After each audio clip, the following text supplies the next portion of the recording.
Praise the lord. దేవునికి వందనాలు. దేవుని వాక్యము కొద్ది నిమిషంలో మనము ధ్యానిద్దాము.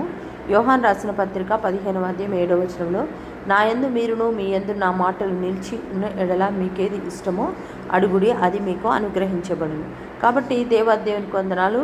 మరి ఆయన యందు మనము, మన యందు ఆయన నిలిచి ఉన్నట్లు అయితే మనము దేవుని ఏది అడిగినా అది మనకు అనుగ్రహిస్తాడు. కాబట్టి ఆయన యందు మరి మనము ఆయన మాటలు మన హృదయంలో నిలిచి ఉండాలి. వాక్యం విన్న వెంటనే వదిలిపెట్టే వారిగా ఉండకుండా వాక్యానుసారమైన జీవితం కలిగి ఉన్నప్పుడు, మరి ఆయన మాటలకు విధేయులుగా కలిగి ఉన్నప్పుడు, మరి ఆయన యందు భయభక్తులు కలిగి ఉన్నప్పుడు నిజమే ఆయన యందు మనము, మన యందు ఆయన మాటలు నిలిచి ఉంటాయి.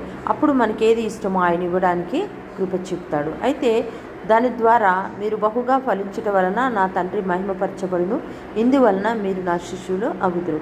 అయితే మన హృదయంలో ఆయన మాటలు నిలిచి ఉన్నట్లయితే, ఆయన మాటలు మన హృదయంలో మరి బలపరిచినట్లయితే, మనం వాక్యానుసారంగా బ్రతికినట్లు ఉన్నట్లయితే నిజమే ఆయన యందు మనం బహుగా ఫలించడమే కాకుండా ఆయన మనము మహిమపరిచేవారిగా ఉంటాము.